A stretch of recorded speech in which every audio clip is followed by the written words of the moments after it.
Hello, everyone. This is Rob Prince, and I want to give you a heads up that this episode of Dark Winter Nights True Stories from Alaska tells the story of a parent who loses their teenage child. It may not be appropriate for all listeners, so listener discretion is advised. In this episode of Dark Winter Nights True Stories from Alaska, I took the phone and I said hello, and he said, "Is this David Runfola?" And I said, "Yes, it is." And he said, "David, I'm very sorry to tell you, but there's been a tragedy in your family." Dave Runfola and his family and friends suffer an unthinkable tragedy and learn how to grieve that loss in an Alaskan way.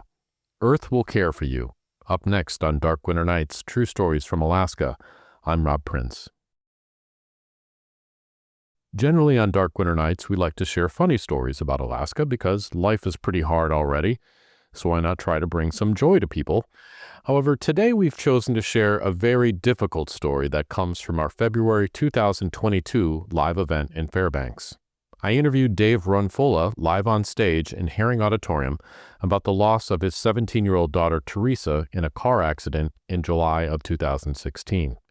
Before we did the interview, I explained to the audience why we chose to share this story. So here's that explanation from our February 2022 live event in Fairbanks. We love sharing funny stories on Dark Winter Nights. They lift our spirits. It's easier for our team to tell if you like the stories because you make a noise when you find a story funny. However, I am of the opinion that if we just tell happy stories about Alaska, then we're just creating another caricature of Alaska. The truth is, sad things happen up here, and we need to talk about that sometimes, or we'll feel very lost when sad things happen to us. I also think one of the best ways to show compassion towards someone is to listen to them telling their story. Our next story is very sad, but it's not just that. It offers hope and healing. It serves as a reminder that when tragedy strikes, Alaskans rally around each other. Also demonstrates some of the unique ways in which we address the passing of life in Alaska, and that's why I chose it for our show tonight. I am so honored that our next storyteller has trusted us with sharing his story tonight.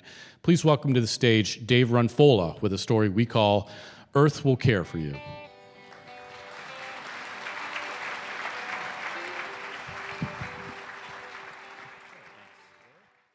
Your story really starts on July 17th of 2016.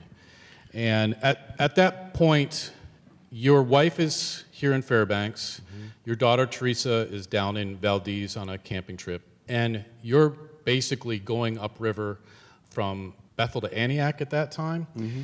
And so tell us about what you were doing in that area. What were you going upriver for, and what was that about? I was working for Fish and Game. We had a project in the middle Kuskokwim River, and I took a boat from Bethel and loaded it up, and it was heavy, and the wind was blowing, and there was a lot of chop in the river, and it was a long, hard, tiring ride, 5 hours into Antioch. Stowed all my gear and started to relax, and I called my wife and talked to her, and she gave me an update on the girls. Teresa was camping with her friend Carmela and her family. And so I called Teresa, and she was going to go home the next day. You know, we chatted as I walked around in Antioch, and I remember, I could still hear, we both said, "I love you," as we hung up. So that was good. Next morning I got up and I had to go another 5 hours up to Sleep Mute. And it was the same weather, and it was actually getting worse. It was sunny, but super windy and choppy, and I was exhausted. And by the time I got to Sleep Mute, and it was about 6:30, I had a crew there waiting for me. I gave them some of my gear, and they left 2 guys to work with me, and they went upriver to Lime Village. I stayed in Sleep Mute, and I was going to put these 2 guys, we were going to work together. So we got delayed there for a little while. It was about 2 hours or so, and we were just getting ready to leave. I was getting in the boat. I hear somebody behind me say, "Dave?" I turn around and I look, and there's a lodge there in Sleep Mute. The lodge owner is there, who I know, and he's coming down the road, and he has his cordless phone with him. There's no cell phone service at that time in Sleep Mute. But he's holding it really almost like gingerly and pushing it toward me. And he had a very grave look on his face. And he said, "It's the Alaska State Troopers." Well, I worked for Fish and Game, and sometimes I interacted with troopers in the summer. And there were a lot of troopers around, and they were busy with fishing season just like me. And so I thought, oh, it must be something with work. And I took the phone, and I said hello, and he said, is this David Runfola?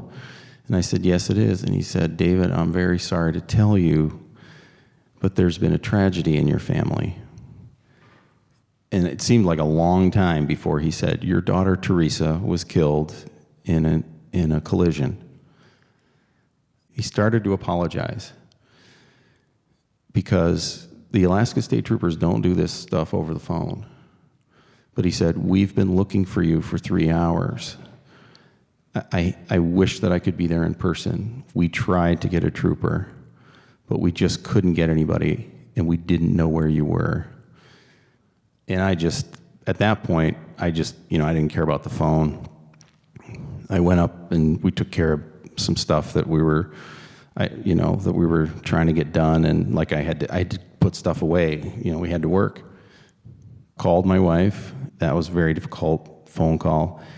And then I called work, and I spoke to my colleague, Caroline, and I was explaining to her, these guys have to work. They don't work for Fish and Game. They're contract employees. I'm going to leave them here. I got to get them ready for work, and then I'm driving down back to Antioch to get a plane. And it sounded all logical to me that I had to let these guys work. Fortunately, she talked me down, and she said, Dave, you are not driving a boat back to Antioch by yourself. That's a really bad idea. And she did manage to convince me that, yeah, that is a bad idea. But as I'm getting in the boat, I'm still on state employee mode, and I didn't realize this at the time, but these guys, because of their relationship to the state, they actually can drive the boat, but I didn't think they could, so I decided to drive. And the two guys were in the boat with me, and we drove back down. We were on the river for about 5 hours. 3:30 in the morning, we got back to where we were staying in Antioch, and the young man who was staying there with me, one of the guys who I was working with, his name was Matthew. And I said, okay, well, I guess we should go to bed. And he just turned towards me, and he just put his arms around me. Probably a 23, 24-year-old kid. That was really nice. I was kind of surprised. I didn't sleep very well, as you can imagine. I got up probably about 4:30, and I went to the airport, and I got on the plane, and it was going to take me straight back to Fairbanks. I got to the airport, and Caroline greeted me, and then she brought me to my home, and I saw my family, and people had already started to gather. While I was still on the river, before I knew anything, my wife was at home, and she had been in contact, of course, with Teresa, and they had talked about her coming back that day and the fun that she'd had fishing. She caught some fish, and she asked her if she wanted her mom to cook the fish for her when she got back, and she said, no, I want to save it till Dad comes home. So she was excited about that. My wife's Norma, and Norma was waiting. She was cleaning the house and sort of getting ready for Teresa. Things were taking kind of long. They weren't there yet, and kept trying to text her and call her, no response, and was patient. And then she was at the window in the kitchen looking out to the front yard, and she was washing dishes, and she said that all of a sudden she just felt like she started to falter, and she had to put her hands on the counter, and she said it almost felt like something was wrong with her heart or something, and she said, God, am I going to die? And then a minute or so later, there's a knock at the door, and it's another state trooper. And he said to Norma, is this the home of Teresa Runfola? And she said, yes. And who are you? I'm her mother. She's my daughter. And he said, may I come in? And Norma said, no. Why are you here? And he said, I need to come in. So he went in the house and stood by the door, told Norma that Teresa had been killed in a vehicle collision. Norma started begging him to tell her that it wasn't true, and asking him, can you please bring me to her? Can I see her? And of course, he couldn't do anything to help with that. And she fell to the floor and gripped his legs and begged him and just cried and was just collapsing there. And then all of a sudden, this is where it kind of gets a little, if not metaphysical, certainly mysterious, but all of a sudden the lights just surged bright, and the TV was on, and the TV surged bright white. Even the trooper stood backed up to the door and got sort of in his alert stance. And then they heard what sounded like someone running up the stairs and then running down and then running maybe halfway up. And Norma started calling for Teresa. She said, Teresa, is that you, Teresa? And the trooper at that point, when he heard it too, and he put his hand on his sidearm and unclipped it and brought it out. And Norma told him, no, it's Teresa. No, put your gun away. And he said, is there anyone else in this house with you? And she said, no, there's no one else. Are you sure there's nobody? No, there's no one else. And so they went. She took him over to the stairway, and this is the stairway down into the basement. And he looked down there. There was no one. And he checked the house, and then things settled down, and then people started to gather. Friends got the news, and people started to gather. Apparently what had happened was that as they were driving home from Valdez, they had approached that dogleg in the Richardson Highway right at Rainbow Ridge. And they were driving north. The driver of the other vehicle who hit the girls' SUV, he described that as they came around that turn, the driver just wavered a little bit to the passenger side and then got back into the lane of traffic, and he thought that she had sort of corrected herself, and he wasn't concerned. He didn't slow down. And then just as they were right in front of his vehicle, she drifted again, this time over the fog line, and hit some gravel, and then overcorrected and turned right back at a 45-degree angle. He started to turn away from them, but when they met, his truck, a 1-ton Ford pickup, hit the door right where Teresa was sitting. And immediately the vehicle then rolled. And I don't know if you're familiar with Rainbow Ridge, but Phelan Creek is a braided glacial stream that runs right alongside the road there, and rolled and then went into the creek, landed upside down on its roof. And it was submerged. One of the wheels was completely submerged, and it was at an angle, and so some of the wheels were a little bit higher than that, but the water had to be at least 4 or 5 feet deep. This is a glacial stream. It's also mid to late July, a lot of snow melt by then. We'd had a lot of rain that summer, so the water's really high and it's really swift. Car came up, and then another one right behind them, and that second car that came up, turns out that the driver of the couple in that second car, they're sort of in the same social circle as my son Sean. The woman who was driving, she said her husband was asleep in the passenger side. She woke him up and she said, there's been an accident, we need to stop. And so they stopped, they got out of their vehicle, and they said that the driver of the Ford pickup got out of his vehicle and was sort of stumbling around in a daze. They went to him, and he said, there's people in that car, in that vehicle. Well, it turns out that Robert was training to be an EMT, and the vehicle wasn't right next to the riverbank. It was in deep, swift water. He decides to go in, And there was another person there who helped him, tied him off with a tow strap or something. He went in the water, and he somehow managed to get to that vehicle without getting swept away. And he climbed up on it. He looked inside. He said he saw 2 people. And then he tried to open the door.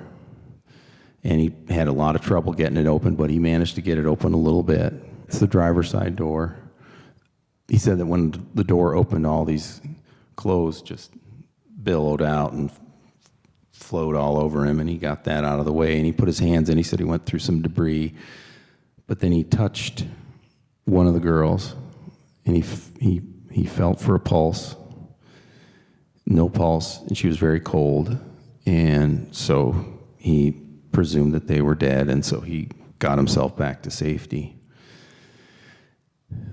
Other cars had passed, and they, told people, please call 911 as soon as you get cell service. And Yeah, because that's one of the problems. There's no cell service in this area. None at all. About an hour later, the troopers show up with 2 fire companies from Delta, Fort Greely, and the mountain rescue crew from the Black Rapids Training Center. And all those guys and women were able to get that truck out somehow. They winched it out. Somebody got onto the truck, got onto the vehicle with a cable, hooked it on. So somebody else went in the river, and then the fire truck pulled it out. And this is an SUV, so this is not a small No, it's vehicle a to pull out. Suburban. Yeah. So the woman who was, who had pulled up with her husband Robert, she described that they got the vehicle out, and it was upright, and they had extracted one of the girls, and then the other girl they were getting out with jaws of life. As they were taking her out, she said another vehicle came around the bend and stopped, and then a woman got out and started wailing, and she said, I'm guessing that was her mom. Carmela's mom. Because they were on the same trip and they were following after them. Yeah. So, all the things that had to happen there, and with the troopers and the fire company and the first responders. And when things settled down, they were going to wait for transport. They were going to bring the girls to Anchorage to the medical examiner's office. The girls were laying on the road, and Marlene and John were holding their daughter, Carmela. They were obviously distraught. And Marlene told John, Teresa's alone. I don't want her to be alone. Please go and hold her until they take the girls away. So John went and sat down with Teresa and held her, and they held the 2 girls until they had transport come. The next couple of days back at the house, we're preparing for the funeral and the wake. We're going to have a wake in our house, which is the Yupik tradition. It's also, I think, every culture's tradition, if you go back far enough. Because your wife is Yupik? Yes, my wife is Yupik. Thank you.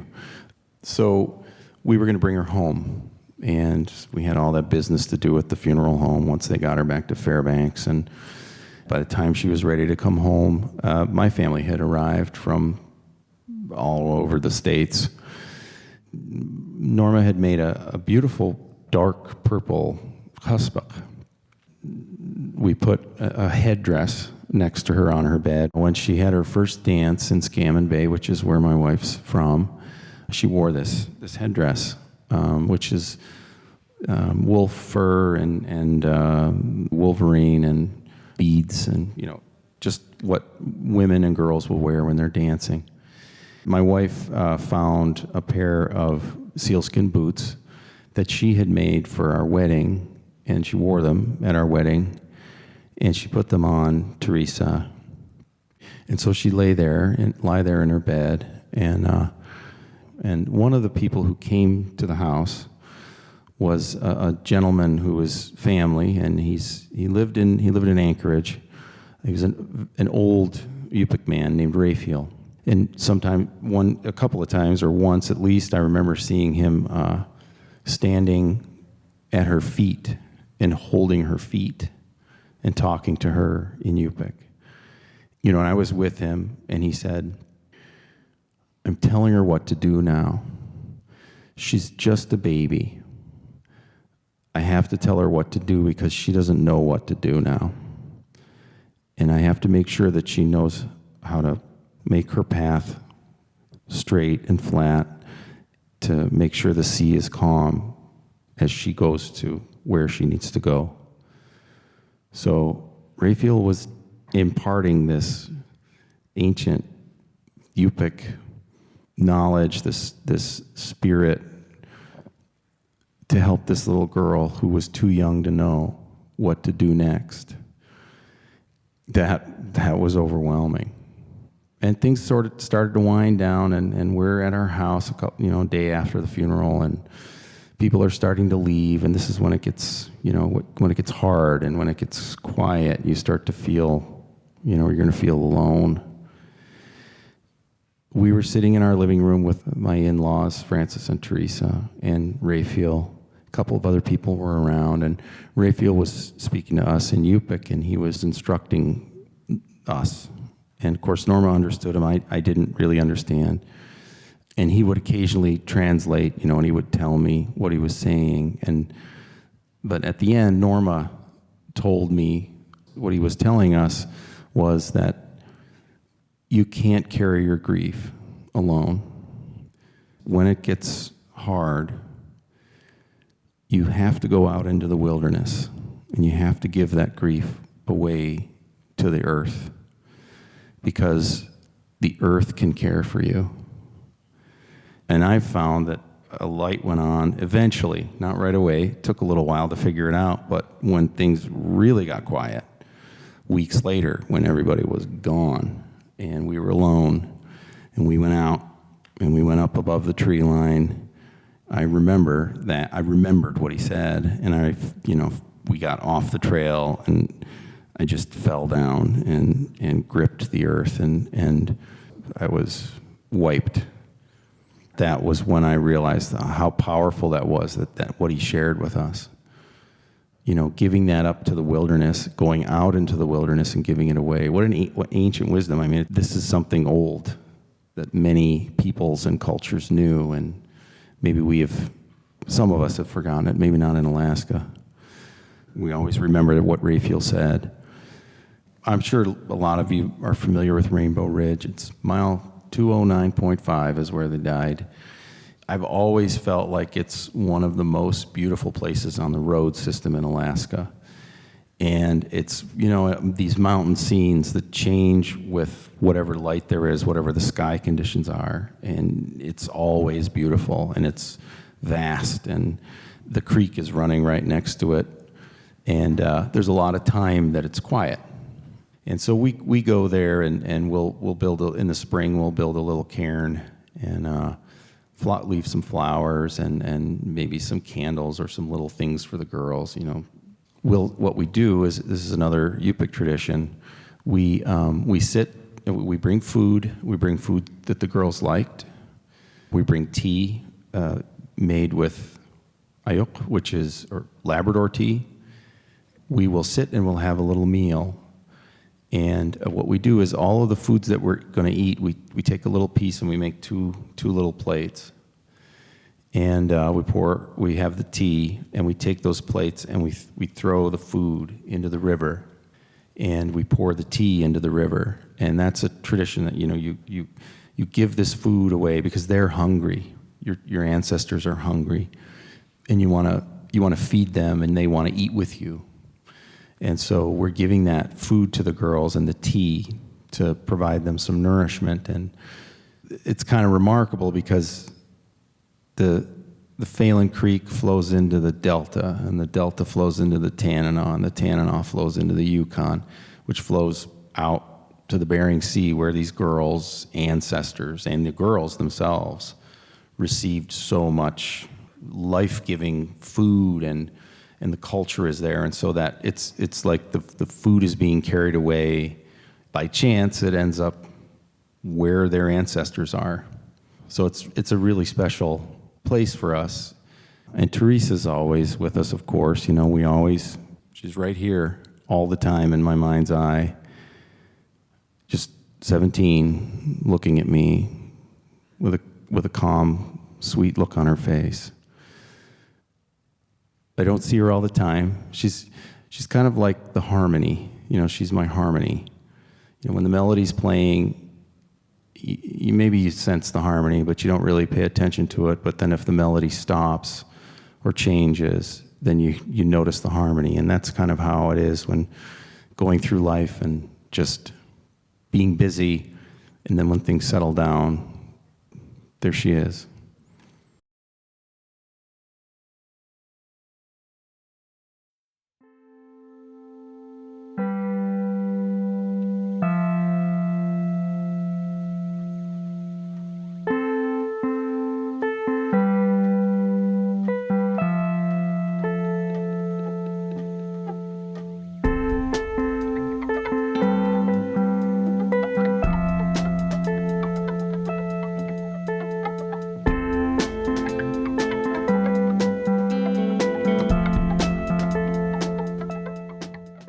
Dave Runfola. I interviewed him on stage at our February 2022 live event in Fairbanks.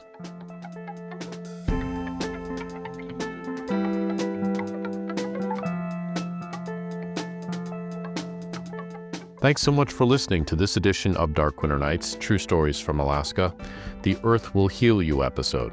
Today's episode was produced and edited by myself, Rob Prince. Story consultation by Lori Neufeld. If you'd like to see Dark Winter Nights live and in person, we will be back on this stage very soon. Our next big live event will be Saturday, November 22nd at 7 p.m. in Lathrop High School's Herring Auditorium. If you'd like to know when tickets to our live events go on sale, the best way to be the first to know is to sign up for our e-newsletter at darkwinternights.com. We always announce when tickets go on sale and other important Dark Winter Nights news first to our e-newsletter subscribers. And since our live events consistently sell out, it's great to be the first to know when tickets go on sale. On our website, you can also get tickets to the live events, listen to our podcast, and submit your own true story from Alaska to the show. We're always looking for amazing true stories from Alaska told by the people who experienced them. All you have to do is shoot us a message through our website with a brief description of your story, or you can email us at story@darkwinternights.com, and we'll get back to you. If the story is true, happened in Alaska, and it happened to you, then we'd love to hear it. Thanks. Remember, these are the stories we tell up here in Alaska on Dark Winter Nights. I'm Rob Prince.